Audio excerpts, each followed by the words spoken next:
Welcome. चलिए आगे चर्चा करते हैं। सिद्धांत पक्ष।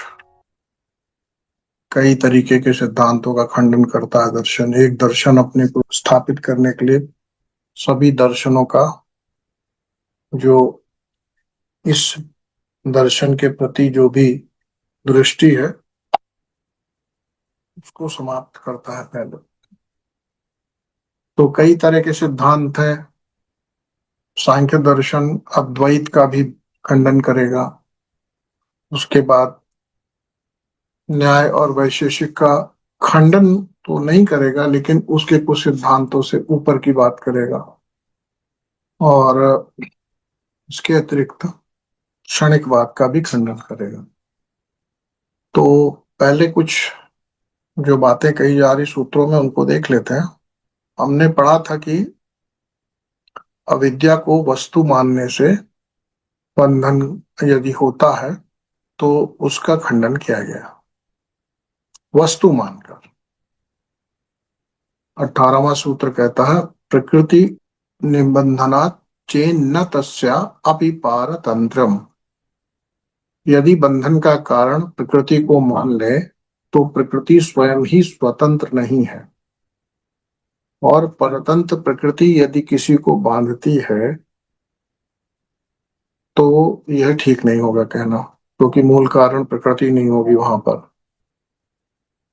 और जब तक किसी का अधिकार नहीं होगा तब तक उसको हम बंधन का या किसी भी कर्म का श्रेय नहीं दे सकते। जैसे उदाहरण दिया था कि एक जल्लाद है जो कि किसी को मृत्युदंड के लिए फांसी इत्यादि की प्रक्रिया को पूरा करता है। तो हम ये नहीं कह सकते कि मृत्यु के पीछे जल्लाद कारण है, क्योंकि वो मुख्य कारण है नहीं, वहां परतंत्र है, वो स्वतंत्र नहीं। इसी तरह से प्रकृति भी यदि परतंत्र है ऐसा माना जाता है तो फिर वो बंधन का कारण नहीं बन सकती। यह उनका तर्क है। फिर अगली बात जो कही गई थी वह यह कहा गया था कि क्या ब्रह्म ही उपाधि से जीव रूप होकर अपने आप बन गया है, जैसा हम लोग कहते हैं। और उस समय मैंने कहा था कि हमारे सांख्य दर्शन में क्योंकि स्वातंत्र शक्ति का कोई स्थान नहीं है, इसलिए ऐसा नहीं मान पाते हैं वो। क्योंकि हमारे दर्शन में स्वातंत्र शक्ति है तो ब्रह्म या शिव स्वतंत्र है, बंधने के लिए भी और मुक्त होने के लिए भी। इसलिए यहाँ पर इसको ऐसा मानना संभव नहीं है, क्योंकि स्वातंत्र शक्ति का कोई सिद्धांत यहाँ पर उन्होंने ग्रहण नहीं किया। तो वो ये कहते हैं कि जो ईश्वर नित्य है, शुद्ध बुद्ध मुक्त स्वभाव का है, उसका तो प्रकृति के साथ हमेशा संबंध है। और यदि प्रकृति के साथ ईश्वर का संबंध रहते हुए वह मुक्त रहता है और कोई दुख नहीं होता उसे, क्योंकि बंधन जब वह ब्रह्म रहते नहीं हो रहा तो जीव रहते क्यों हो जाएगा बंधन में, है ना। क्योंकि गुण रस तो एक ही है जीव और ब्रह्म के। जैसे हम कहें ना, चाहे छोटी बूंद को हो और चाहे बड़ा सागर को हो, दोनों ही उनके गुण धर्म तो एक ही हैं। तो यदि ब्रह्म स्वरूप होकर के बंधन नहीं प्राप्त हो रहा तो जीव बन के कैसे प्राप्त होगा, क्योंकि गुण धर्म तो एक ही है। अगर ब्रह्म को मुक्त मानते हैं, ब्रह्म को मुक्त तो मानते ही हैं, ब्रह्म ही अगर बंधन में हो जाएगा तो फिर हमारी गति क्या है। तो ब्रह्म तो मुक्त है, और वह ब्रह्म मुक्त होने के कारण यदि ऐसा कहा जाए जीव भाव प्राप्त करके बंधन को प्राप्त हो गया इसलिए उसको दुख देती है प्रकृति, तो ये गलत होगा, क्योंकि जीव के और ब्रह्म के गुण रस सब एक ही है, एक रस है। बाद में बताएंगे कि इसमें जो जीव है उसके अंदर अल्पज्ञता है, और स्वयं जीव और ब्रह्म एक नहीं है, वो अलग एक पदार्थ है, अलग नित्य पदार्थ है। मैंने क्या कहा था यहाँ पर कि हमारे पास ये ब्रह्म को जीव से अलग मानते हैं सांख्य दर्शन में। तो इस तरह से नहीं देख सकते कि ब्रह्म ही जीव बन गया, नहीं, ब्रह्म जीव नहीं बना। ब्रह्म तो सर्वज्ञ है और जीव जो है दूसरा पदार्थ है, इससे अलग पदार्थ है, ऐसा ये दर्शन मानेगा। और वह जो जीव है वो अल्पज्ञ है। तो इसलिए ब्रह्म को बंधन नहीं किया गया यहाँ पे। ये नहीं माना गया कि ब्रह्म ही बंधन में आ गया, जैसे हमारे यहाँ मानते हैं, हमारे दर्शन में कहते हैं कि शिव ही स्वयं कंचुकों के अंदर आकर स्वयं बन गया। क्यों बन गया? तो बोले उसका स्वातंत्र, है ना। तो एक स्वतंत्र शक्ति की जो वहां पे उपस्थिति है, उससे कोई भी बात आप सिद्ध कर सकते हैं, है ना। एक बार को ब्रह्म की स्वतंत्रता स्वीकृति कर दे तो फिर सब सिद्ध हो जाता है। यहाँ पर वह स्वतंत्रता नामक एक जो तथ्य हमने स्वीकृति दी है अपने दर्शनों में, शैव दर्शन में, वो यहाँ नहीं है। ऐसा कहा जाए कि ब्रह्म स्वतंत्र है या नहीं, तो इनको भी एक बार को सर पकड़ना पड़ेगा कि हाँ, ब्रह्म स्वतंत्र तो है, क्योंकि ब्रह्म तो परतंत्र नहीं है ना। ब्रह्म बंधन में नहीं है, परतंत्र नहीं है, तो ब्रह्म तो स्वतंत्र हुआ, लेकिन इस पर ध्यान नहीं गया शायद, इसलिए मुख्य रूप से इस गुण को उन्होंने स्वीकृति नहीं दी। अन्यथा तो ये दर्शन ही नहीं बनता, जीव की अलग कल्पना भी नहीं होती। यहाँ पर है, यानी जीव अलग है और ब्रह्म अलग है और प्रकृति अलग है। और प्रकृति पर नियंत्रण किसका है? ब्रह्म का है, ठीक है ना। जिसका जिस पर नियंत्रण होता है, तो नियंत्रित वस्तु नियंत्रण करने वाले को दुख नहीं दे सकती, यदि पूर्ण नियंत्रण होगा तो, है ना। तो इस कारण, क्योंकि ब्रह्म का या ईश्वर का पूर्ण नियंत्रण है प्रकृति पर, तो प्रकृति उसको दुख दे नहीं सकती, क्योंकि वह सर्वज्ञ है, वह सब जानता है। पर जीव अल्पज्ञ है, ऐसा बाद में बताएंगे, लेकिन अभी के लिए नहीं। यहाँ पर पुरुष विशेष बाद में है, पढ़ाई है हमने, पुरुष विशेष कहा से पुरुष नहीं कहा गया है, ईश्वर पुरुष विशेष कहा गया है। योग दर्शन में जो इसका प्रायोगिक पक्ष लिया गया है, तो पुरुष है, पुरुष जैसी ही उसकी भी अवस्था है, लेकिन वह पुरुष विशेष है। यानी कि साधारण जीव को यदि पुरुष हम मानते हैं, तो वो पुरुष नहीं है, वो पुरुष विशेष है। जो जीव है, जो आत्मा है, वो पुरुष विशेष नहीं है, पुरुष है, तो इसलिए अलग है। आगे बढ़ते हैं। तो उपाधि से कहते हैं अपनी ब्रह्म की उपाधि अपने जीव रूप से होकर बंध गया है, तो ऐसा नहीं है। ये बात बिल्कुल दर्शन में स्पष्टता से नकार दी है कि भाई ऐसा नहीं किया जा सकता, क्योंकि ईश्वर को भी मुक्त होने के कारण और मुक्त स्वभाव के कारण उसका प्रकृति के साथ संबंध होते हुए भी कभी नहीं बनता, तो वह जीव रूप होकर भी दुख नहीं पा सकता, क्योंकि पदार्थ तो वही रहेगा ना। तो अगली बात अविद्या की कही गई थी कि अविद्या को इन्होंने माना कि अविद्या के कारण यदि बंधन माना जाए, स्वीकार किया जाए, तो पहले बताए अविद्या वस्तु है कि वस्तु है। अविद्या जैसी कोई वस्तु होती है अगर, तो कहेंगे कि, और ये अविद्या से बंधन कौन मानता है? अविद्या से बंधन मानते हैं अद्वैतवाद वाले, मानते हैं ना, माया से अविद्या से बंधन मानते हैं। तो ये कहते हैं कि यदि अविद्या को अलग कोई वस्तु मान लेंगे, तो फिर सिद्धांत ही खत्म हो जाएगा आपका। क्यों खत्म हो जाएगा? कि अब आपने चार चीजें मान ली, दो चीजें तो मान ही ली, एक ब्रह्म मान लिया और एक अविद्या, एक और तत्व मान लिया। फिर उन्होंने पूछा अगर अविद्या वस्तु नहीं है, मान लीजिए कह रहे हैं कि अविद्या वस्तु नहीं है, कोई पदार्थ नहीं है, ऐसा मान लो। हम्म तो कोई दोष तो नहीं निकलता, अगर पदार्थ नहीं है फिर भी बंधन कर देती है तो वस्तु मानने से तो खंडन हो गया, क्योंकि अगर वस्तु मानते हैं तो वो ब्रह्म के अतिरिक्त होगी, है ना। अगर ब्रह्म से अतिरिक्त अविद्या जैसी कोई वस्तु मानी जाएगी तो वो ब्रह्म तो नहीं है, इसीलिए उसका नामकरण भी अलग किया गया कि वो अविद्या है। और ये अविद्या बंधन कारक होती है मान लिया, तो अब अद्वैत का सिद्धांत समाप्त हो गया। कहा भाई तीसरी चीज आ गई है, अब इसमें तीसरी नहीं तो दूसरी तो आ ही गई, है ना। वहां पर क्या है, एको ब्रह्म द्वितीयो नास्ति, और कुछ है ही नहीं। ठीक है, तो बंधन में कैसे आया, बोले अविद्या के कारण आया। तो अविद्या कहाँ से प्रकट होती है, तो कहते हैं भाई अविद्या जैसी कोई वस्तु होती है क्या, यदि होगी तो द्वैत हो गया, अद्वैत नहीं रहा। और फिर अविद्या के अंदर वो सामर्थ्य भी माननी पड़ेगी कि वो ब्रह्म को बंधन में डाल सके, तो ब्रह्म स्वतंत्र नहीं रहा, मुक्त नहीं रहा। हम्म सिद्धांत के तौर पर ये सारी बातें समझनी है, इससे तुम्हारा हमारा कुछ भला नहीं होना। भला सिर्फ इतना होना है कि दर्शन एक जान लेना है, हमें समझ में आ जाएगा कि ऐसी भी सोच हम कर सकते थे, क्यों नहीं कर सकते।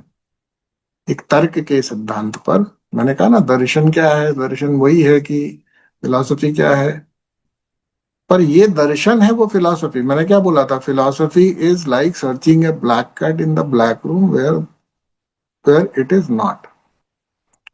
पर यहां पर दर्शन करना है, दर्शन होगा अंत में, इसलिए इसमें घबराइए मत। क्यों होगा, अभी आप ये सारा सिद्धांत पढ़ लेंगे तो बताएंगे दर्शन करो कैसे, तो उसके लिए इसके साथ जोड़े में है ना, इसके पेयर में हमारे पास एक और दर्शन है जिसको कहते हैं योग दर्शन। तो बताएगा देखो, केवल कहने कहने से नहीं समझना चाहिए, अनुभव करो पहले कि क्या क्या है ना। और योग दर्शन के अनुभव प्रामाणिक है, ये नहीं कह सकते। योग दर्शन में जो योगी की गति है वहां पर बिल्कुल तीन पदार्थ दिखाई पड़ेंगे, वहां तक की गति तो योग लेकर के ही जाता है, इसलिए योग दर्शन को खंडन कोई नहीं करता। तंत्र सिद्धांत भी योग सिद्धांत का खंडन नहीं करता, कहता है इसी दिशा में तो चल ही रहे हैं, है ना। अपने स्वरूप को जानना, अभी ईश्वर तक हम नहीं पहुंचे हैं, ईश्वर तक पहुंचने की प्रक्रिया का जो है वो व्यवस्था देता है शैव दर्शन, है ना, या अद्वैत दर्शन। तो ना तो अद्वैत दर्शन किसी तरह से सांख्य का खंडन करता है, लेकिन सांख्य दर्शन को तो खंडन करके ही आगे बढ़ना पड़ेगा, नहीं तो दर्शन ही खत्म हो जाएगा। अद्वैत दर्शन इस तरह से मानता है कि ये जो दर्शन है यह प्रारंभ है, जिस तरह से शुरू करना चाहिए, ऐसी समझ से अगर शुरू करेंगे तो पहले हम ये नहीं सोचने लगे कि हम ही ईश्वर हैं। पहले तो हम ये जानेंगे कि हम ईश्वर नहीं है, अभी पहले अपने को जानेंगे कि हम हैं कौन। केवल कह देने मात्र से समस्या क्या है, वेदांतियों में समस्या क्या है, एको ब्रह्म द्वितीयो नास्ति के आधार पर यदि हम एक ही ब्रह्म है, दूसरा कुछ है ही नहीं, तो आज ही डिक्लेयर कर दो मैं ब्रह्म हूं। है कि नहीं, कुछ जानने की जरूरत क्या है, सिद्धांत तो यही है। अगर सिद्धांत में सिर्फ एक ही तत्व है तो तुमको क्या जरूरत है जानने की भी, जब सब ब्रह्म ही है तो जानने की भी कोई जरूरत नहीं ना। और ये स्वीकृति देते ही फिर हमको ब्रह्म के जो गुण हैं जो ब्रह्म सूत्र आदि में पता चलेंगे, फिर उनको पढ़ पढ़ के समझ में आएगा कि नहीं, अगर हम ये कहते हैं तो गलत कहते हैं। थोड़ा अधकचरा ज्ञान अगर होगा वेदांत का यानी अद्वैत सिद्धांत का, तो ऐसा हमको लगेगा कि हम कह सकते हैं, आज भी कह सकते हैं कि हम ब्रह्म हैं। लेकिन जब उसी की गहराई में जाएंगे, और गहरे में, वेदांत दर्शन के बाद अद्वैत दर्शन होता है। उपनिषदों में ब्रह्म तत्व की परिभाषा की गई, ठीक है ना। वेदांत दर्शन का मतलब होता है ब्रह्म सूत्र, और ब्रह्म सूत्र का जो व्याख्यान है वो कई तरीके से किया गया है। ब्रह्म सूत्र है वेदांत, और उस वेदांत की व्याख्याएं अलग अलग तरीके से की गई हैं, उसी में द्वैत, अद्वैत, विशिष्टाद्वैत आदि आदि उसकी व्याख्या है, ठीक है ना। तो उसकी एक व्याख्या अद्वैत भी है, यानी कि एको ब्रह्म द्वितीयो नास्ति, ब्रह्म जीवो ना परा, यानी दोनों अलग अलग नहीं है। ये किसकी व्याख्या है, तो शंकराचार्य की व्याख्या है। उनके गुरु ने इसी ब्रह्म सूत्र की दूसरी व्याख्या की है, गौड़पादाचार्य ने। उन्होंने अद्वैत नहीं प्रतिपादित किया धर्म धर्म ये अपने ब्रह्म सूत्र से, पर शंकराचार्य ने किया अपने तर्क से, अपनी सोच से। तो वेदों में जो कुछ है, यानी उपनिषदों को के अंदर जो कुछ है, और उसके बाद भी उसको कंसोलिडेट करके एक जगह सबको, उसके अंदर छुपे हुए ज्ञान को बिल्कुल तो कहते हैं सीक्वेंशियली प्रेजेंट किया गया, उसी को बोलते हैं ब्रह्म सूत्र। ब्रह्म सूत्र वो है असली वेदांत दर्शन। ब्रह्म सूत्र की व्याख्या से ये सब वाद निकलते हैं, अद्वैत, विशिष्टाद्वैत, द्वैत आदि आदि।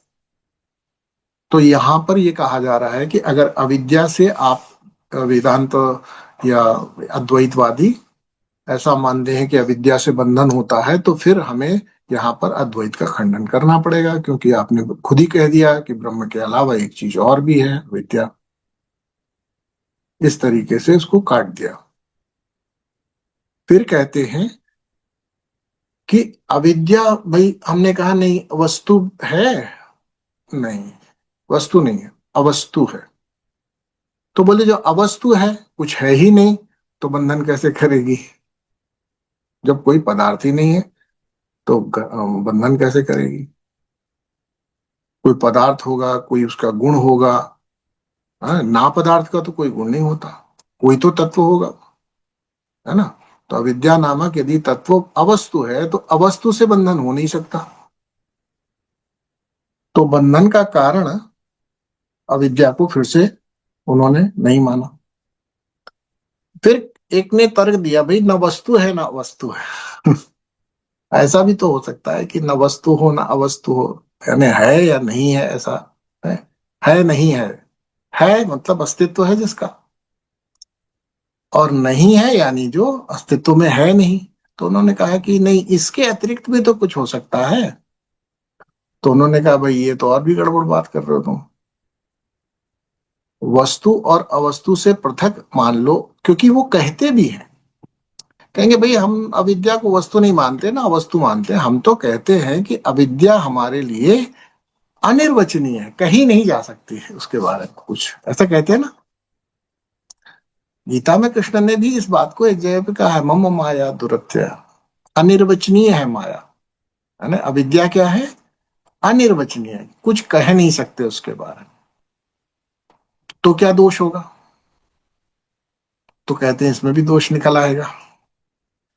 उसको 23वें 24वें सूत्र में हम देखते हैं। पहले कहते हैं विरुद्धो उभय रूपा चेत, यानी दोनों से अलग। विरुद्ध किसके हैं? उभय रूपा चेत, यानी इन दोनों से अलग मान ले, उनके विरोध से। तो क्या मत फर्क पड़ता है? तो कहते हैं कि न तादृक पदार्था पदार्था प्रतीते। बोलते भाई देखो, आप कहते हो कि दो ही चीजें हैं, एक है सत, एक है असत, ठीक है।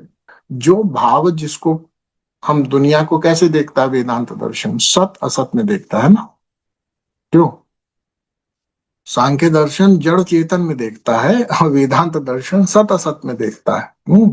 तो यहां पर एक बात स्पष्ट है कि यदि आप सत और असत यानी है या नहीं है, ठीक है ना, परम सत्य जिसको कहते हैं वो हमेशा एक जैसा है, उसमें कोई परिवर्तन नहीं होगा, उसको सत्य कहते हैं। यानी कम से कम एक गुण उसका है, क्या? कि वो है, ठीक है ना। तो यदि आप ऐसे कहेंगे तो अविद्या वस्तु अवस्तु से पृथक नहीं हो सकती। क्यों? क्योंकि कोई ऐसा पदार्थ नहीं जो सत असत से पृथक हो, है ना। सत असत से भी पृथक हो, यानी है और नहीं है दोनों से पृथक हो जाए। और फिर यहां यह भी प्रश्न होगा कि यदि तुम्हारी अविद्या अनिर्वचनीय है ना, इसमें कुछ प्रमाण है कि भाई नहीं, इसके बारे में कुछ कहा नहीं जा सकता। अगर मान लो कहो कि प्रमाण है कि अनिर्वचनीय है, ठीक है, तो किसी वस्तु के प्रमाण देते ही प्रमेय तो उपस्थित हो जाएगा, यानी कि वो वस्तु है। आप कहोगे ना कि भाई मैं प्रमाण दे सकता हूं, I can give proof that ये इस वस्तु के बारे में कुछ नहीं कहा जा सकता, किसी चीज के बारे में आपने कहा अनिर्वचनीय, इसके बारे में मैं कुछ कह नहीं सकता, चलो ठीक है, आप कह नहीं सकते तो इसका कुछ प्रमाण है, कोई प्रमाण दे सकते हो कि क्यों नहीं कह सकते, इसलिए कुछ नहीं कह सकते। अब जैसे ही आप ये कहोगे कि हाँ ये प्रमाण है इसलिए नहीं कह सकते, तो इसलिए नहीं कहते ही वस्तु के बारे में ही तो बात करके कहोगे। तो जैसे ही ये प्रमाण दोगे, कह दोगे, तो दूसरा दर्शन कहेगा फिर तो आपने वस्तु मान ही लिया, है ना। और दूसरी बात है, अगर आप कहो प्रमाण नहीं है, फिर तो आप उभय रूपा नहीं कह सकते, इसका मतलब वस्तु ही नहीं, असत है। तो यदि प्रमाण मान लिया जाए, प्रमाण दिया जाए, तो वस्तु के आधार पे दोगे, और कहोगे प्रमाण नहीं है तो अवस्तु के आधार पर दोगे। यानी या तो तुम सत कह के उसका प्रमाण दोगे, या असत कह के उसको ठुकरा दोगे कि है ही नहीं। जब जब दोनों को ठुकरा दिया तो तुम्हारा तर्क तो यही था ना कि इन दोनों से पृथक है, तो तुमने तो स्वीकार कर लिया कि असत है। कुछ बातें समझ में आ रही कि नहीं आप लोगों को, पता नहीं। आप अगर सोचने की थोड़ी सी, इसीलिए कहते हैं दर्शन पढ़ने से दृष्टि सूक्ष्म होती है, इसीलिए दर्शन पढ़ना पड़ता है और पढ़ना चाहिए। जब इतनी छोटी छोटी महीन महीन चीजों के बारे में हम विचार करेंगे, तब हमारी बुद्धि प्रखर होती है उस सूक्ष्म तत्व को पकड़ने के लिए। बौद्ध अज्ञान को दूर करने के लिए दर्शन को समझना पड़ता है। सोचने का तरीका, कैसे सोचा जाता है और कैसे बोला जाता है। अच्छा देखो, अभी मैं बताता हूँ, हम लोगों ने सांख्य दर्शन तो उठा लिया, लेकिन सांख्य दर्शन के पहले भी हमें न्याय और वैशेषिक पढ़ना चाहिए। बताऊं क्यों? क्योंकि उसमें बताया जाता है कि कहने का तरीका क्या होता है, सोचने का तरीका क्या होता है। अभी तो हमको कहना भी नहीं आता, सोचना भी नहीं आता। जैसा एक ऋषि सोच सकता है वैसा हमको कहना नहीं आता। जैसे हमारे पास जो मैथमेटिशियंस हैं, जिस तरीके से वो चीजों को लिखते हैं, डिफाइन करते हैं, है ना, जिस तरीके से प्रोग्रामर्स डिफाइन करते हैं कि देखो इस तरह से लिखा जाता है प्रोग्राम, तब कुछ आउटपुट आएगा। ठीक है, ऐसा नहीं होगा कि आपको कहीं ना कहीं उसमें ये इंक्लूजन करना पड़ेगा, ये वेरिएबल्स डिफाइन करने पड़ेंगे, तब वो प्रोग्राम फ्रूटफुल होगा। नहीं तो वो प्रोग्राम ही नहीं होगा। कुछ भी लिख दो तो प्रोग्राम नहीं बन जाता। इसी तरीके से कोई भी शब्द जोड़ जोड़ के बोल दो, इससे कुछ नहीं हो जाता। कैसे बोला जाता है, क्या प्रमाण है, किस वस्तु के संदर्भ में कहा गया, ये सब चीजों को जब जोड़ करके देखते हैं, तब न्याय और वैशेषिक, ये दो चीजें आती हैं। तो इसलिए अभी भी हम थोड़ा सा कम एजुकेटेड हैं इन चीजों को समझने के लिए, लेकिन फिर भी जितना है एजुकेशन, हम लोग पढ़े लिखे मानते हैं ना अपने आप को। देखो कितना पढ़ा लिखा आपका काम आ रहा है, तो बताओ।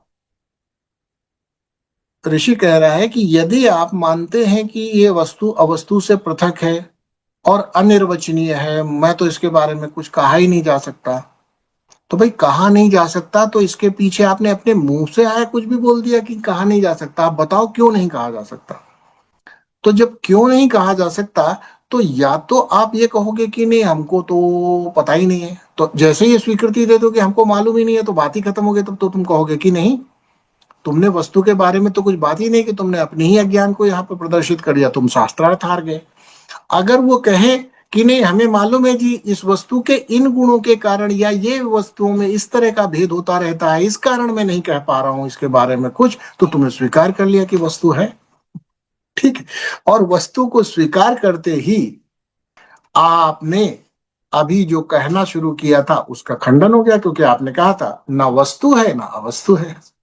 तो यहाँ पे आके दर्शन ने दार्शनिक के एक सिद्धांत को दूसरे सिद्धांत से काट दिया।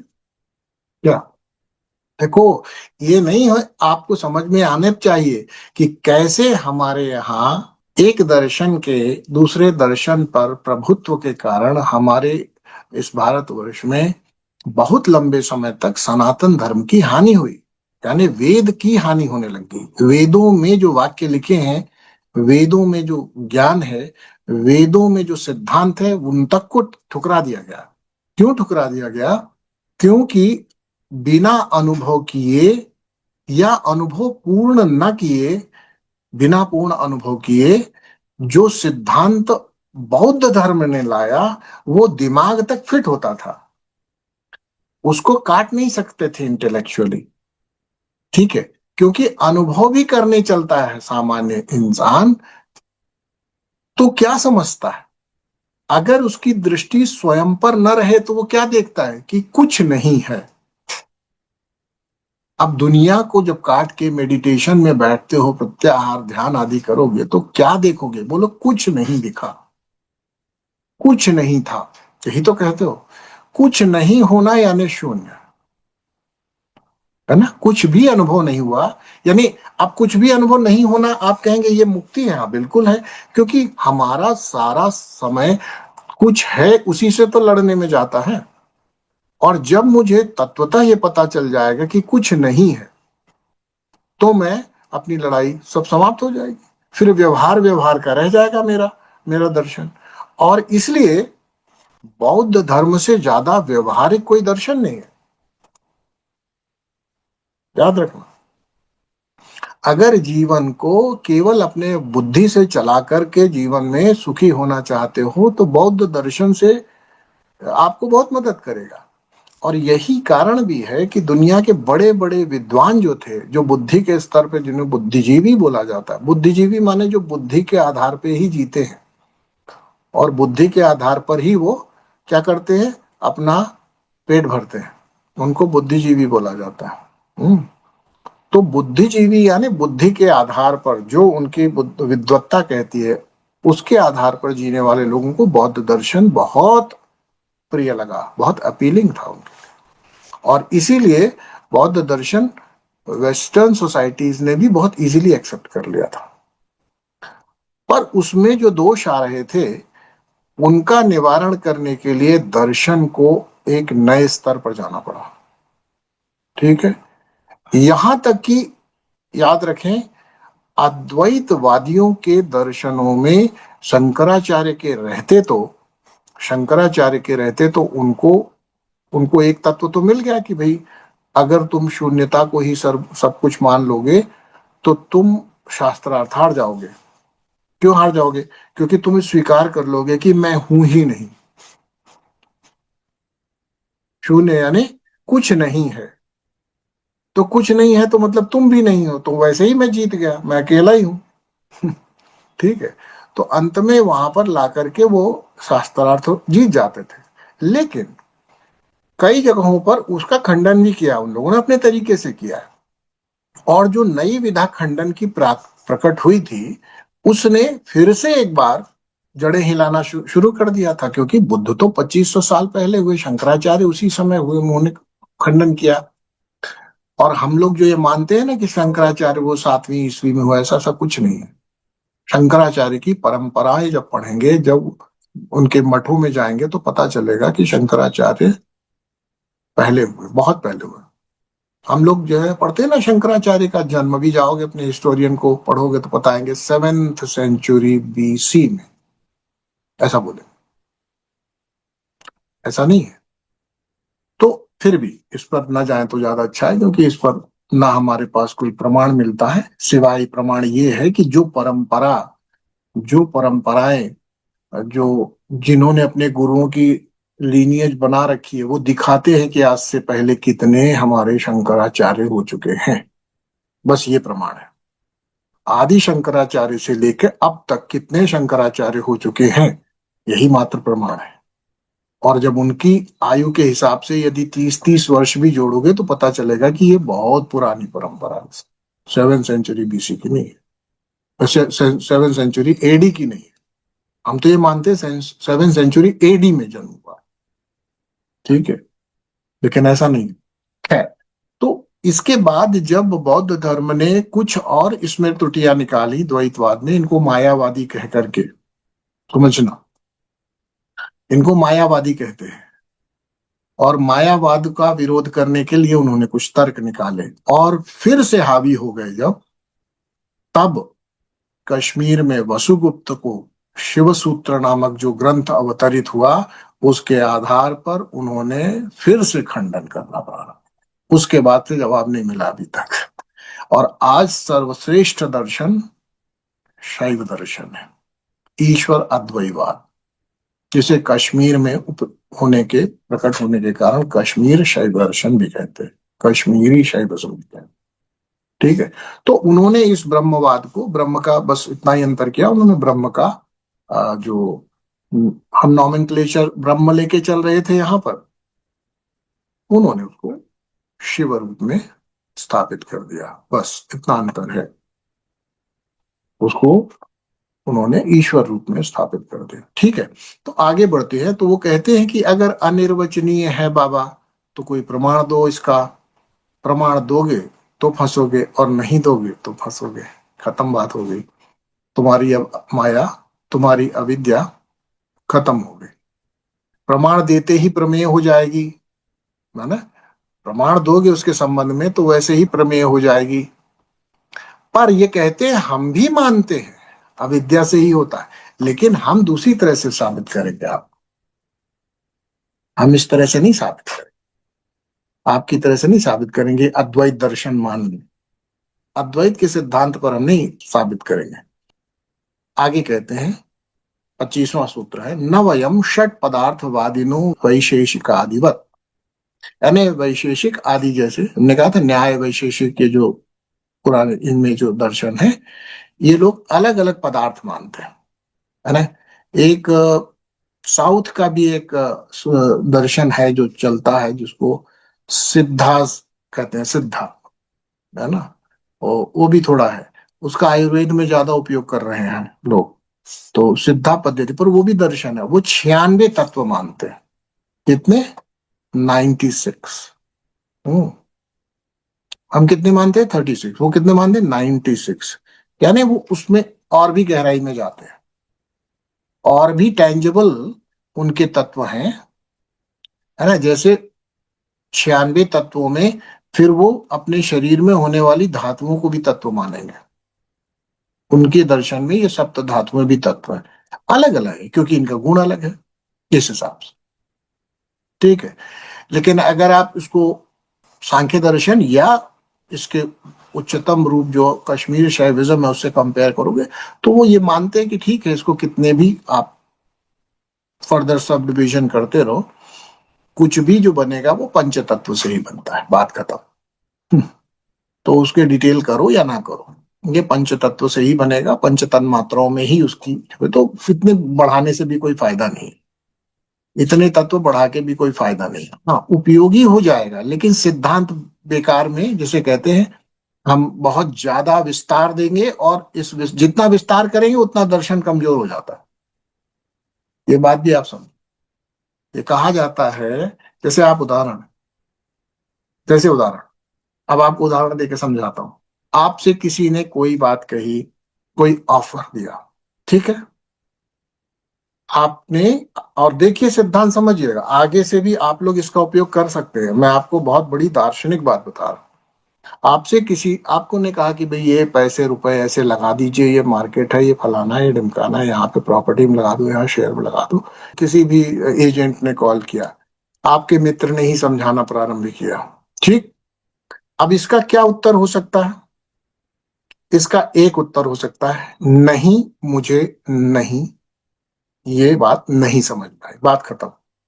अगर आपने कहा कि नहीं, मुझे ये इसलिए नहीं लेना है क्योंकि इसमें ये कमी है, देखिए हमने थोड़ा सा और दो चार शब्द जोड़े, अब भी उसके पास 13 गैप्स निकल जाएंगे उसमें, आपके दर्शन को काटने के लिए। कि आपका दर्शन है कि नहीं चाहिए क्योंकि ये मेरे लिए उपयोगी नहीं है, तो वो उपयोग समझाने लगेगा। आप समझे मेरी बात? तो इसी तरह से दर्शन जितना ज्यादा कॉन्क्रीट होता है, क्रिस्टलाइज्ड होता है, उतना ही उसमें आप कोई कमी नहीं निकाल सकते। और 96 तत्व कर दोगे तो कमी निकालने के लिए 196 छेद मिलेंगे, उसमें छिद्र मिलेंगे, समझना है। इसलिए जो क्रिस्टलाइज्ड दर्शन है वो इंटैक्ट रहते हैं।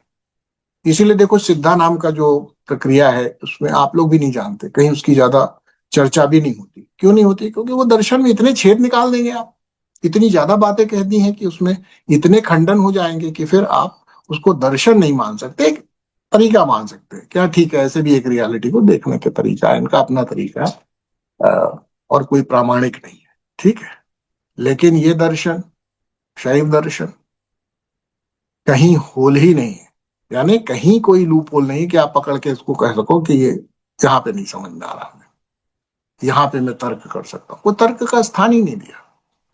इसी तरीके से जब इन्होंने क्या माने, इन्होंने एप्रोप्रिएट नंबर ऑफ एलिमेंट्स माने। मेरी बात समझो, क्या किया है देखो, सांख्य दर्शन ने कितने माने, 25 माने, ठीक बात है ना।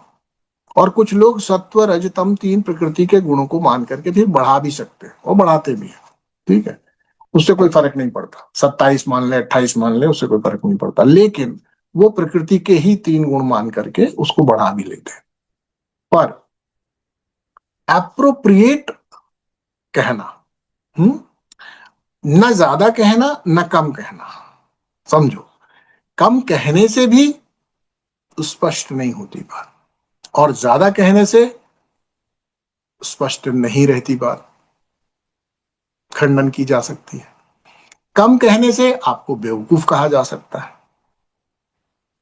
और ज्यादा कहने से आपकी लॉन्ग टर्म में बेवकूफी साबित की जाएगी, तर्क लगा लगा के कि आप समझ नहीं पा रहे हो, एक्चुअली ये प्रॉपर्टी में पैसे नहीं लगा के आप बिल्कुल समझ नहीं पा रहे हो, दुनिया ऐसे सोचती है, और 50 तर्क आएंगे और आप बेवकूफी साबित हो, ठीक है। तो कहीं पर जितने शब्दों की आवश्यकता उतने ही शब्दों में वो भाषण करना चाहिए हमें। देखो, इनसे कुछ सीखते चलो ना, नहीं तो कुछ नहीं समझ। तो जितने एलिमेंट्स चाहिए अगर हम कम देते हैं तो हम बेवकूफ साबित हो जाएंगे आज नहीं कल। और ये हुआ क्योंकि न्याय और वैशेषिक में, है ना, वैशेषिक में केवल वो 6 पदार्थ मानते हैं, शायद जरूरत से कम, और न्याय में भी जरूरत से कम ही मानते हैं, वो 16 पदार्थ मानते हैं। क्या मानते हैं, इस सृष्टि को अगर वो डिफाइन करने चलेंगे तो वो कहेंगे 6 पदार्थों से पूरा सब कुछ बन गया, और यहां क्या कहेंगे, 16 पदार्थों को। तो हो सकता है कि किसी सोच से उन्होंने ज्यादा कह दिए और किसी सोच से उन्होंने कम कह दिए।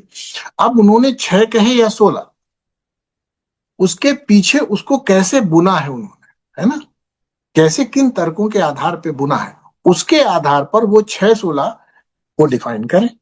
तर्क आपके अकाट्य होने चाहिए, ऐसा, और वेद विहित होने चाहिए, वेदों में उसका कोई विरोध नहीं होना चाहिए, तभी वो दर्शन आस्तिक दर्शन के रूप में स्वीकृति देता है। हमारे यहाँ आस्तिक का मतलब भगवान पर विश्वास नहीं माना जाता, आस्तिक दर्शन का अर्थ होता है वेदों में कहे गए वाक्यों को सत्य मानना। तो इस प्रकार से इन्होंने जो 6 और 16 का जो विधान दिया है, शायद कम कह गए, शायद अपने हिसाब से इन्होंने अपने समय के हिसाब से अपनी मेधा के हिसाब से कम तत्व माने, कम पदार्थ माने, इस कारण से थोड़ा ज्यादा कह के 25 तत्वों के माध्यम से जब वो बात कही गई, तो सांख्य दर्शन उस पर 20 पड़ा। हम कहते हैं ना 19-20, कम ज्यादा, शक्तिशाली होना, तो न्याय दर्शन शक्तिशाली हुआ। तर्क भी थे, वेद वाक्यों के प्रति पूरी निष्ठा के साथ वो वाक्य आप उसमें वेदों से आप काट नहीं सकते थे, और तत्वों की संख्या ऐसी रखी जिससे कि आपको जो जगत की प्रतीति हो रही है, देखिए कोई भी, हम बात कहाँ की कर रहे हैं, देखो हम बात कर रहे हैं उन तत्वों की जो तत्व हमें साधारण रूप से अनुभूत नहीं, ठीक बात है कि नहीं। आपने तन्मात्राएं देखी क्या, आपने पंच तत्व जाने क्या, अभी तक तो नहीं जाने, जाने जा सकते हैं लेकिन जाने नहीं। दर्शन पढ़ते समय, सिद्धांत को पढ़ते समय आपने जाने नहीं, जब जाने नहीं है तो आपके लिए कौन से प्रमाण दिए जाएंगे।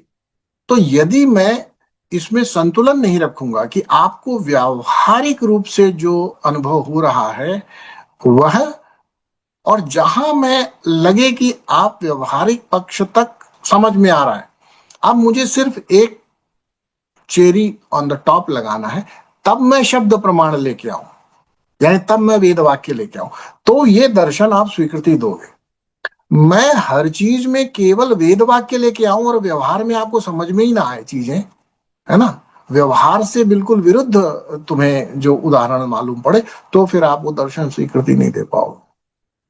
तो दर्शन केवल दर्शन के लिए नहीं होता, कोई मेंटल एंगेजमेंट करके नहीं, मेंटल कोई ये प्रोजेक्शन करके अपने लिए खुश होने के लिए नहीं होता। दर्शन होता है आपको सही दिशा में सोचने के लिए, और सही दिशा में कर्म में, और सही दिशा में अपनी युक्ति में प्रवृत्त करने के लिए। तो जिस समय सांख्य दर्शन ने 25 तत्वों के सिद्धांत को लाया, उस समय उसने न्याय और वैशेषिक से ज्यादा शक्तिशाली तर्कों के साथ उसका प्रतिपादन किया। कई बार जैसा मैंने बोला, आप देखिए अब कहां पर कौन सा तर्क कैसे उसको कैसे सिद्ध करते हैं, इस पर बहुत चीजें टिकी होती। अब आप कहेंगे कि भाई इन्होंने तो 6 माने थे, 16 माने थे, अद्वैतवादी तो केवल एक ही तत्व मान के सब चीजें प्रूव कर रहा है, तो उसने क्या कहा? तो देखो ना, इसलिए अद्वैत के बारे में अद्वैत सिद्धांतवादी कहते हैं कि जब अद्वैत का शेर यानी अद्वैत दर्शन का शेर चलता है तो बाकी सारे दर्शन अपने अपने बिलों में घुस जाते हैं। क्यों? क्योंकि तत्व एकमात्र उन्होंने कहा और उसकी ही सिद्धि करते हैं हर जगह। ठीक है, तो इसलिए मैंने कहा कि कम में त्रुटि निकालना मुश्किल है, बशर्ते आपका तर्क ठीक हो।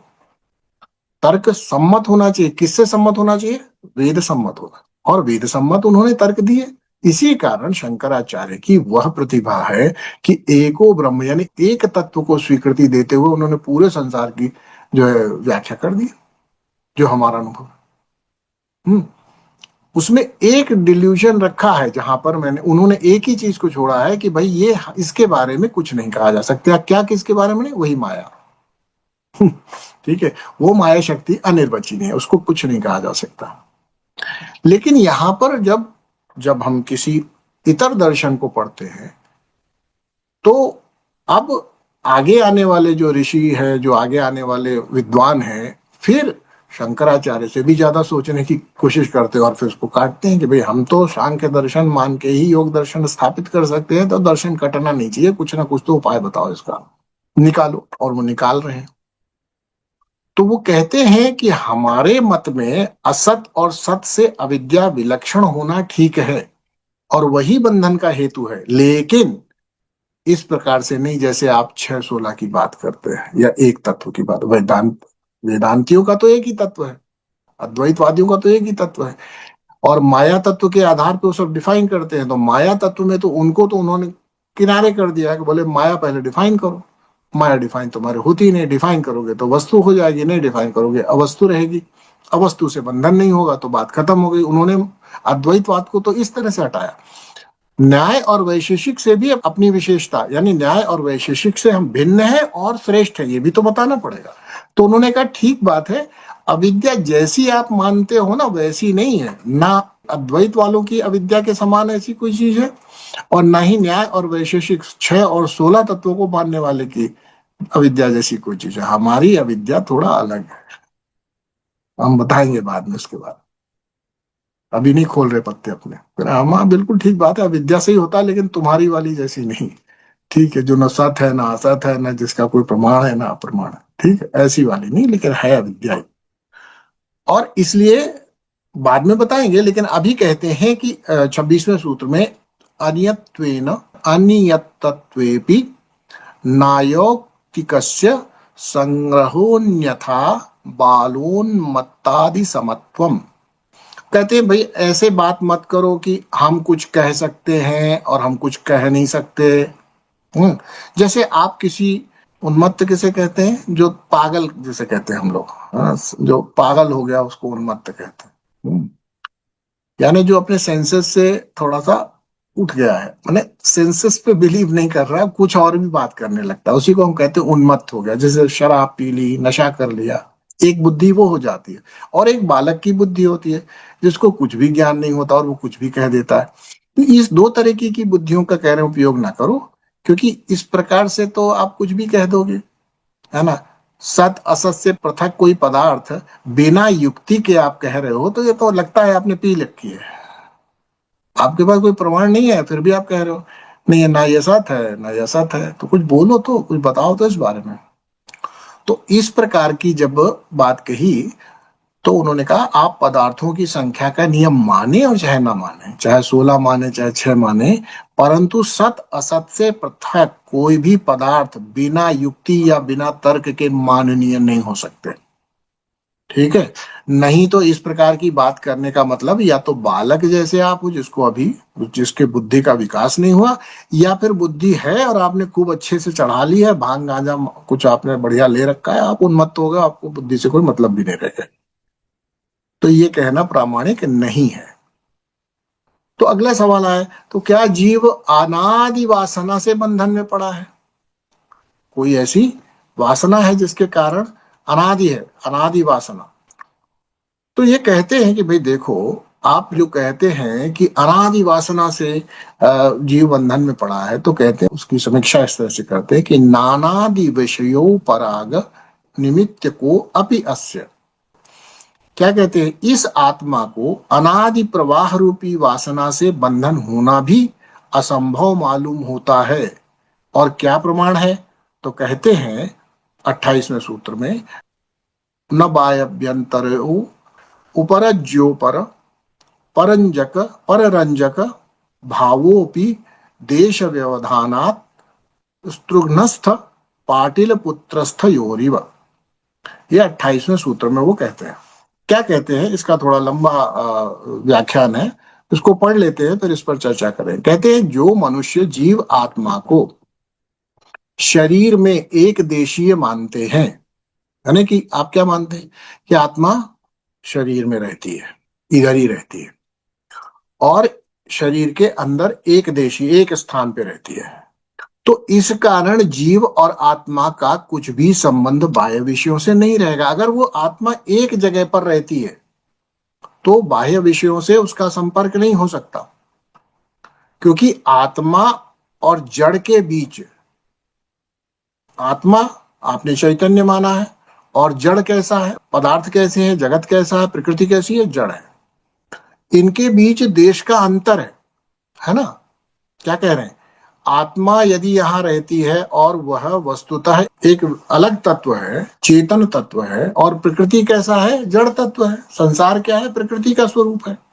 तो जब प्रकृति और जड़ के बीच कोई संबंध ही नहीं होगा, अगर आपने कहा आत्मा एक जगह रहता है, इस शरीर में एक ही जगह रहता है, एक स्थान पर रहता है, तो आप बंधन कैसे करोगे भाई, क्योंकि देश का अंतर हो गया। जैसे कहेंगे कि भाई हम रहते हैं पटना में, लेकिन हमको जेल हो गई है तो हम आगरे के जेल में रहते हैं, रहते पटना में, पर हम ये कह रहे हैं कि हमको आगरा वालों ने पागल खाने में भी बंद कर रखा है। तो ये कैसे हो सकता भाई? कहते हैं कि पटने का रहने वाला बिना आगरा पहुंचे वहां वाले को कैसे बांध सकता है? यानी ये जड़ से चेतन का कोई संबंध तो होना चाहिए ना, तभी तो बांधेगा। भाई संबंध विहीन तो हो नहीं सकता, जिससे संबंध होगा वही बांधता है। कल किस बारे में चर्चा हो रही थी, हमने क्या कहा था, एक प्रश्न आया था कि भाई जो हमारे लिए सबसे बड़े ऑब्स्टिकल्स हैं, ऑब्स्टिकल्स यानी बंधन, राइट, जो हमारे स्पिरिचुअल डेवलपमेंट में जो सबसे बड़े ऑब्स्टिकल्स हैं, उनसे कैसे निकला जाए बाहर? तो क्या उत्तर दिया मैंने? कहा उत्तर ये है कि जो भी वस्तु आपके लिए महत्व की हो जाती है वही बंधन होती है। जितना बड़ा आप बंधन देख रहे हैं, इसका मतलब उतना ही बड़ा महत्व दे रखा है आपने उसको। ये है उत्तर।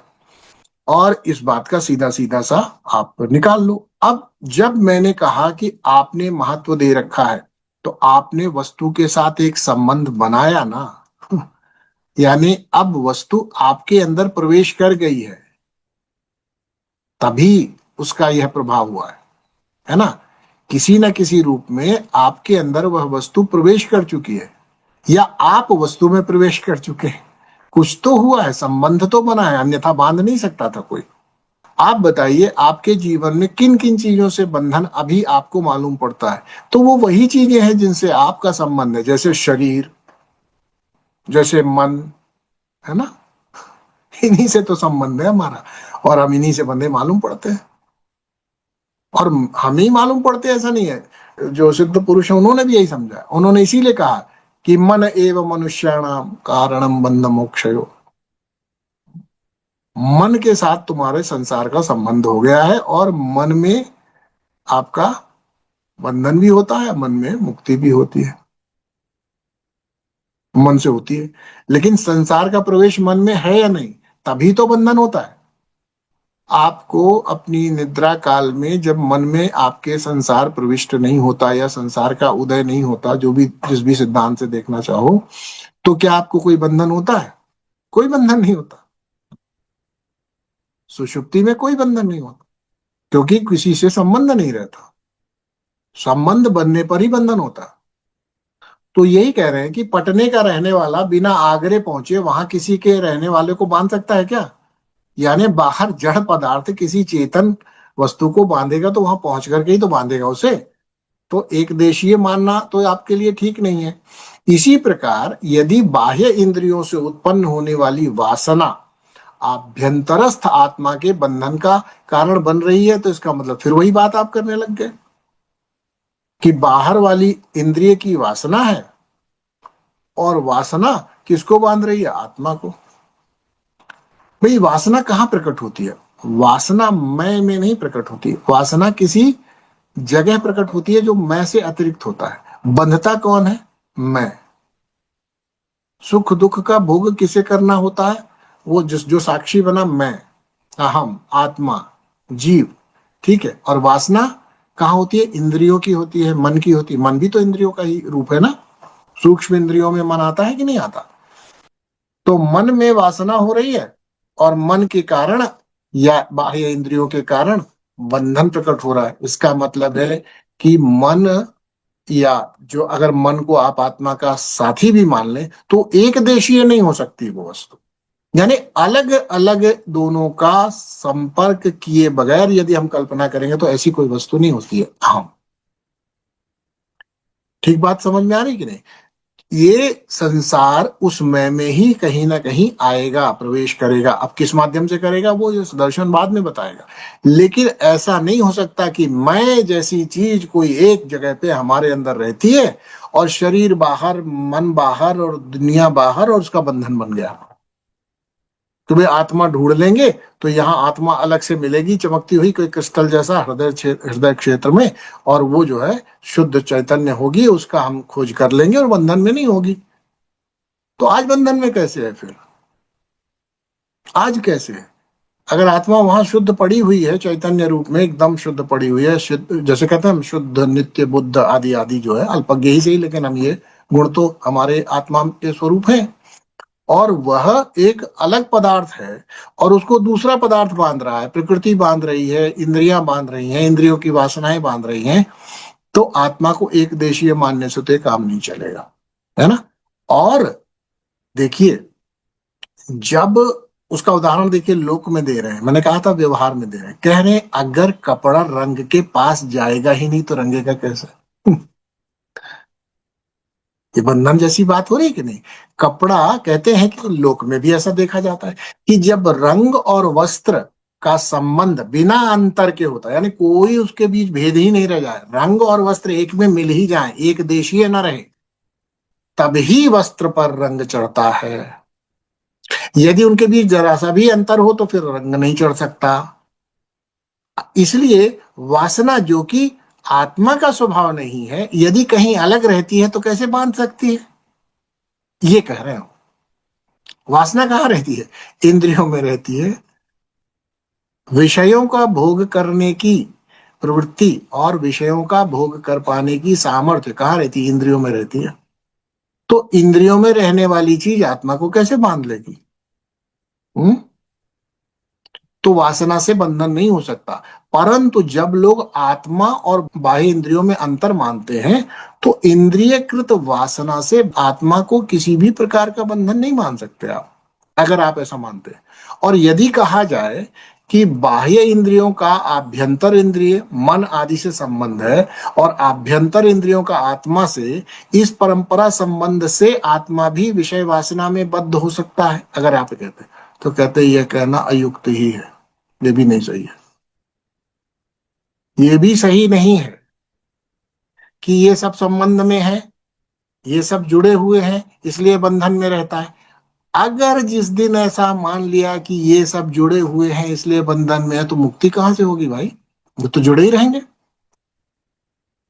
समझना इस बात को, क्या सूक्ष्म बात कही जा रही है। आपसे पहले तो ये कहा कि बिना संपर्क किए आत्मा से बंधन नहीं हो सकता। फिर दूसरी बात ये साथ साथ कह दी कि यदि आत्मा, आप कह दो भाई ऐसे तो बंधन नहीं हो रहा, लेकिन ऐसे तो हो सकता है कि इंद्रियां मन से और मन आत्मा से जुड़ा रहता है। क्या? जुड़ा रहता है, इसलिए बंधन में आता है। जुड़ा हुआ है इसलिए बंधन में आता है। तो इस तरह से तो बंधन हो सकता है। तो बोलते हैं हाँ ठीक है, अगर आप ऐसा मान लोगे तो भाई मुक्त कौन है और बंधन में कौन है, ऐसा कब पता कैसे चल पाएगा जब सब जुड़ा ही जुड़ा है। तो मुक्त होने का तो परंपरा ही समाप्त हो जाएगी। कुछ बात समझ में आ रही कि नहीं आ रही? देखो दोनों तरीकों से इन्होंने तोड़ दिया, इसको अलग कर दिया। जुड़ा है तो मुक्त होने का स्वभाव नहीं, और अगर अलग अलग है तो बंधन का मामला नहीं। अब कुछ दिमाग में अलग तरीके की सोच पैदा हो रही है कि नहीं? आखिरकार ये दर्शन क्या कर रहा है आपके लिए? आपको उत्तर दे देगा दर्शन, दे भी देगा तो वो उत्तर आप स्वीकार नहीं कर सकते। देखो दर्शन का काम है आपके अंदर अब इतनी जिसे कहते हैं ना इंक्विजिटिवनेस, इतनी जिज्ञासा जगा देना कि आखिर है क्या चक्कर, मैं बंधन में हूं क्यों, इसमें आपकी प्रेरणा कर दे, तर्कों के माध्यम से ही। और तर्क दोनों दिए कि अगर जुड़ा हुआ है तो जुड़ा है, सबका ही जुड़ा है, फिर बुद्ध पुरुष और मुक्त पुरुष का अंतर कैसे करोगे? उसकी आत्मा, उसका मन, उसकी इंद्रिय और जगत सब जुड़े हुए हैं, और यही बंधन का कारण है, तो हो गई बंधन, खत्म बात। फिर कौन मुक्त है? कोई मुक्त होगा ही नहीं। सही है ना? और यदि आत्मा को आपने मुक्त होकर के कहा कि एक जगह पे क्रिस्टल से कैसा एकदम पड़ा हुआ है, कोई इसको कोई फर्क नहीं पड़ता, तब तो मुक्त आत्मा को बंधन की स्वीकृति नहीं होती, क्योंकि प्रकृति कैसे बांधेगी वहां जाके? दोनों बातें समझ में आ रही कि नहीं आ रही? आप समझो, जैसे आपने माना कि आत्मा शुद्ध रूप में एक देशीय यहां पर बैठी हुई है कहीं, कैसी है वो स्वभावतः? कैसी है? मुक्त है, और अभी बंधन में हो गई है मान लो। तो आप पूछे बंधन में किसने की? तब नहीं नहीं, ये बाहर वाली, ये जब जब प्रकृति विकृति है, ये बंधन कर दिया है, इसकी इंद्रियों की वासनाओं ने कर दिया है। तो आप कहते इंद्रियां तो आत्मा के देश में रहती ही नहीं है, इंद्रियां तो बाहर रहती है। ठीक बात है ना? आत्मा के अंदर तो इंद्रियां, जब इंद्रियों के बाहर रहती है तो आत्मा के, जैसे आगरे में रहते हैं आत्मा, ठीक है, और पटना में रहती है इंद्रियां, तो पटना वाला आगरे में आके कैसे बंधन कर रहा है? तो कहा इस तरह तो होती नहीं बंधन, ऐसा तो हो नहीं सकता। फिर कहे, आपने कहा नहीं नहीं ऐसी बात नहीं भाई, आप सही सही बात समझो, ऐसा नहीं है। बात यह है कि आत्मा मन से जुड़ा है, मन इंद्रियों से जुड़ी है, वासना इंद्रियों में है, और इस तरह से जगत इसमें कनेक्टेड हो गया है। अब इसको कनेक्शन मान लिया तो उसको भी उन्होंने रूल आउट कर देगा, कनेक्शन कर दिया तो बात ही खत्म हो गई, फिर तो कोई भी कभी मुक्त नहीं होगा, क्योंकि वासना तो तुम्हारे साथ जुड़ी ही रहेगी, कभी नहीं खत्म होने वाली। कुछ सोच में थोड़ा सा गहराई आ रही है कि नहीं दर्शन पढ़ के? तो अब आपको लगेगा भाई अगर ऐसा मामला है तो बंधा क्यों? अब सवाल उठ रहा है कि नहीं उठ रहा? देखो, एक दर्शन पहले तो पढ़ लिया, हाँ शिवो हम करने लगे। उस दर्शन ने आपको एक ऐसी युक्ति दी सोचने की कि आपको लगा कि मैं तो मुक्त ही हूं, ऐसा लगने लगा। अब इस दर्शन ने आपको ऐसी युक्ति दी कि अब आपका प्रश्न हुआ कि अरे करना क्या है? बात तो ठीक ही कह रहे, बात तो ठीक ही कह रहे। आपको लग रही है कि नहीं ठीक ठीक बात? अलग मानो तो बंधन में नहीं हो सकते, और जुड़ा हुआ मान लो तो फिर मुक्त नहीं हो सकते। और बंधन में है, हाँ महसूस होता है, तो इसलिए पहला वाला तो वैसे ही गड़बड़ हो जाएगा कि तुम मुक्त हो, मान लो कि तुम आत्मा क्रिस्टल फॉर्म में तुम्हारे अंदर पड़ी हुई और बाकी सब बाहर। ठीक बात है कि नहीं? हाथ खड़ा करो कि हाँ बुद्धि के कुछ स्क्रू ढीले हुए, टाइट हुए, सब गड़बड़ हो गया मामला। अब समझ में आ रहा है कि नहीं? दर्शन पढ़ना आसान काम नहीं, सर गर्म हो जाता है, आपकी बुद्धि के सारे पेच ढीले हो जाएंगे दर्शन पढ़ने में। क्योंकि जिस तर्क का उपयोग ये ऋषि करते हैं वो तर्क काटते हैं। मैंने क्या कहा? उन तर्कों का प्रयोग करते जो आप तर्क काट ही नहीं सकते। बोलिए। वह दृष्टांत देते हैं जो काट नहीं सकते। ठीक है, तो आप इन दोनों दृष्टांतों से सहमत हैं या नहीं? आत्मा अलग, शुद्ध रूप में, मुक्त रूप में पड़ा है, और उसको सब दुनिया बांध रही है, बाहर आके, बाहर वाली। तो बोले बाबा ये हो नहीं सकता। कैसे बांधेगी? जो बाहर पड़ी है वो बाहर ही रहेगी, जो अंदर आत्मा है वो अंदर ही रहेगी, कैसे बंधेगी? तो बोले नहीं नहीं, ऐसा नहीं है, कहने का मतलब ये है कि आत्मा मन, मन इंद्रिय, इंद्रिय संसार, और संसार माया या जो भी संसार में जो भोग है, और इंद्रियों की जो वासना है, इसलिए बंधन में आ गई, अनादिकाल से बंधन है। तो अनादिकाल से बंधन है तो फिर अनंत काल तक रहेगा, क्योंकि मुक्ति की संभावना ही समाप्त हो गई, सब जोड़ दिया आपने। और यदि मुक्त मान लेते तो मुक्ति की आवश्यकता नहीं है, लेकिन अगर मुक्ति की आवश्यकता नहीं है तो ऐसा लगता क्यों है कि मैं मुक्त नहीं हूं? देखो, है ना? देखो, ये है हमारे अंदर एक जागृति पैदा करना। इस जागृति से जीवन जब चलोगे, तब अगला कहेगा दर्शन तो पढ़ा दिया ना, बहुत कंफ्यूज कर दिया, करना क्या है? तो अगला बताएगा हाँ अब आ जाओ, चित्त वृत्ति निरोध बनाएंगे हम, कैसे होगी। तो ये दर्शन की तरफ, आपको क्रियान्वयन की तरफ ले जाने वाले दर्शन होते हैं, दर्शन ऐसे नहीं होते। आपने भी पढ़ लिया है, इंटेलेक्चुअलाइज ज्यादा कर लिया है, और साइंटिफिक एग्जांपल्स हमने दिए वहां पर शैव दर्शन समझाने में, और आपको समझ में आए, और समझ में आए यही गड़बड़ है। और आपने बिल्कुल नहीं समझा कि शैव दर्शन कहता है कि समझ में आ गया तो गड़बड़ ही है, ज्ञानम बंधा। इसलिए गलत मान के बन बैठ जाना कि नहीं समझ में आ गया, मैं शुद्ध मुक्त हूं, मैं तो शिव हूं। ना ना ना ना, इसी बात को उसने पहले ही सूत्र के कहते ही दूसरे सूत्र में नेगेट कर दिया कि समझाया सब जा रहा है, पर समझ जाओगे तो समझ लेना कि गड़बड़ हो गया। ज्ञानम बंधा, तुमने अभी भी जो समझा वो समझने वाली चीज ही नहीं थी, समझ कैसे गए? क्यों? यहां उस बात को थोड़ा और अलग तरीके से विस्तार कर रहे, कह नहीं रहे ज्ञानम बंधा, आपके ज्ञान को ही चैलेंज कर रहे हो और दिखा रहे आप सोच कैसे सकते हो, दोनों सोच से आप बंधन में हो। अब बोलो, मतलब ये वाले ज्ञान से ना हम मुक्त समझ पाएंगे अपने आप को, और ना इस वाले ज्ञान से हम बंधन में मान लेंगे। और ये इन ज्ञान से तो ना हम मुक्त है ना बंधन में, पर अनुभव क्या कहता है? अरे बड़ा दुख है भाई, कोई छुड़ाए इससे दुनिया से। तो आज इतना ही करते हैं, है ना?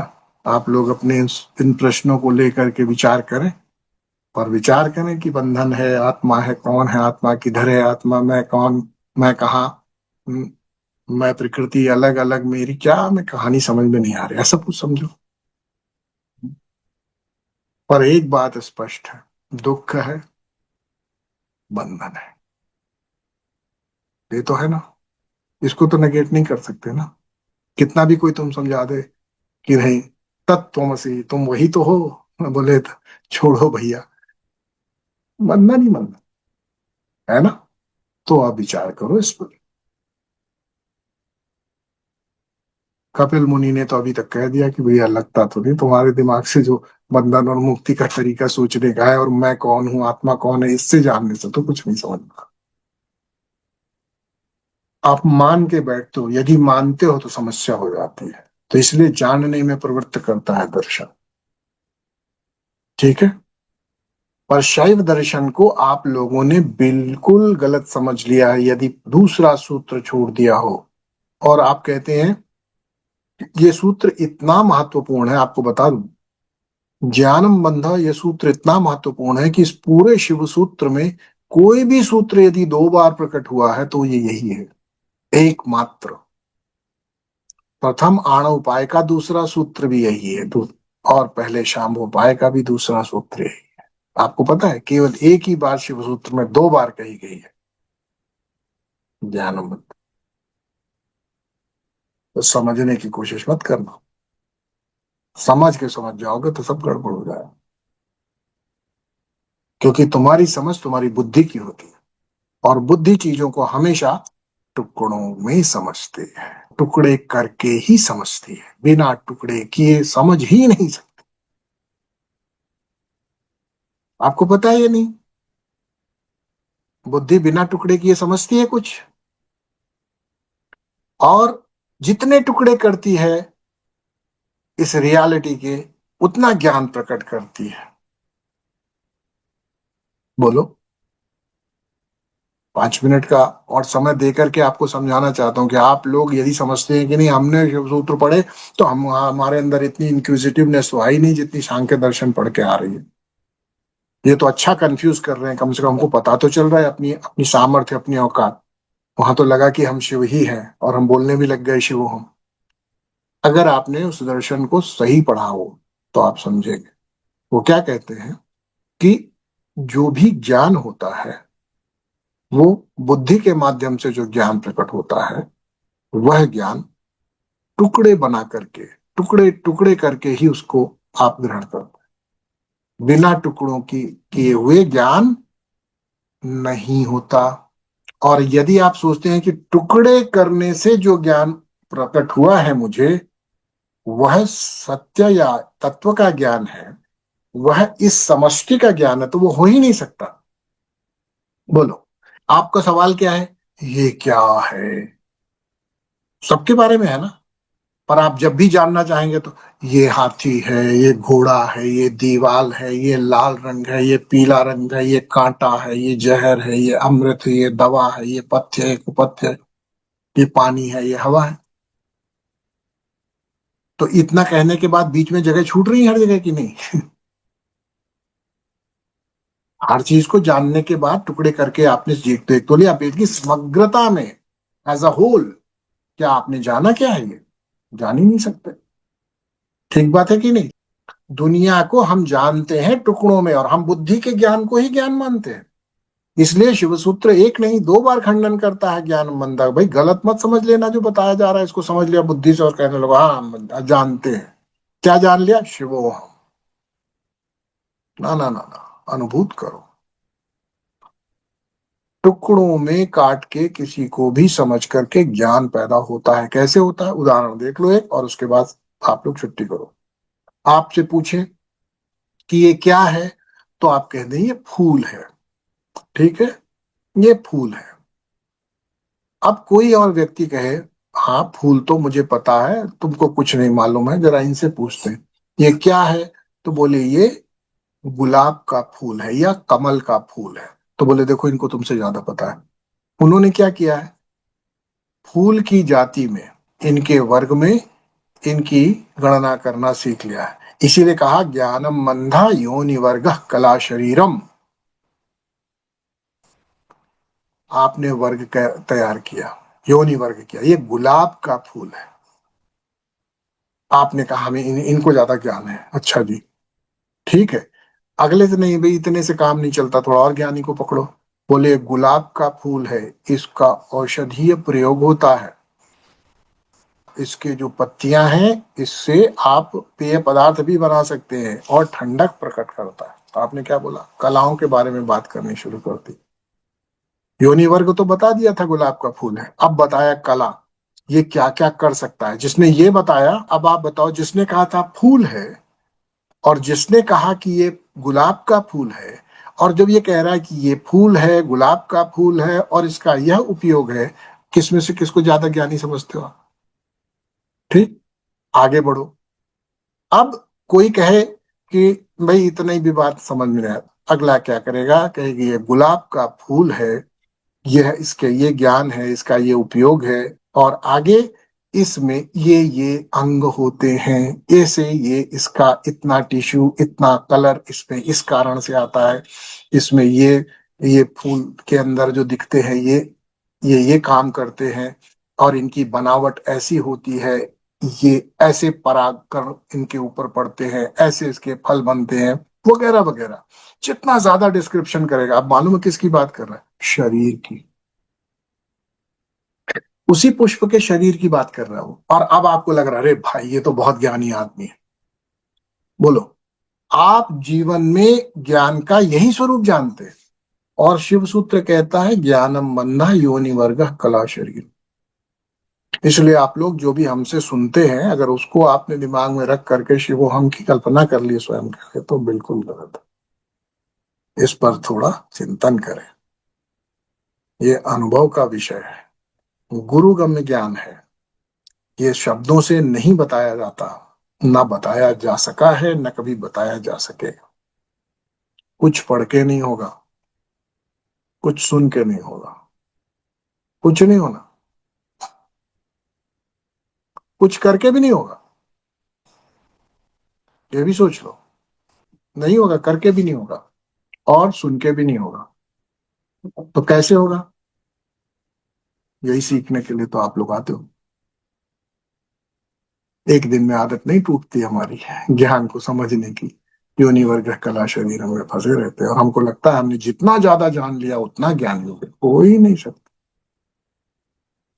आखिरकार इस ज्ञान का जो इतना वहां पर प्राकट्य हुआ, हुआ तो वो फूल में ही है बाबा। आपने ज्यादा ज्ञान निकाल लिया, किस में से निकाल लिया? इसी फूल में से निकाल लिया। अभी इसमें 13 किताबें लिख डाली जाएंगी, 4 रिसर्च पेपर्स पढ़ लोगे, तो भी तुमने फूल के बारे में ही समझा और तुम समझते हो ज्ञान बढ़ गया। कहां से बढ़ गया? अभी तुमने पूरी सृष्टि मात्र में से एक फूल और उसका ज्ञान इकट्ठा करते करते करते करते आपने कहा I know everything about rose, everything about rose. Rose is just a rose, small piece of the existence. What do you know? Nothing. समझ में आई बात की नहीं आई? इस तरह के ज्ञान को हम कभी मुक्त नहीं कराने के लिए उपयोग में लाएंगे, और होगा ही नहीं। ठीक है? तो इसको याद रखते हुए, इस प्रक्रिया से चलते हुए हम अगर काम करेंगे तो हम दर्शन को सही रूप से अपने लिए उपयोग करेंगे। आज जो बातें कही गई हैं उस पर चिंतन करो, मनन करो और समझो कि बंधन में क्या है, कौन है, मैं कौन, बंधन क्या, कहाँ से फंस गए हम आके, कौन फंसा रहा है हमको। जो अपना चिंतन हो, उससे कोई फर्क नहीं पड़ता कि सही है या गलत, पर मौलिक चिंतन आवश्यक है। दर्शन यदि आपके अंदर मौलिक चिंतन की प्रवृत्ति डाल दे तो तभी दर्शन का काम सफल होगा। तो सब लोग करें। आज इतना ही, आगे फिर चर्चा करेंगे। चलिए प्रार्थना करो।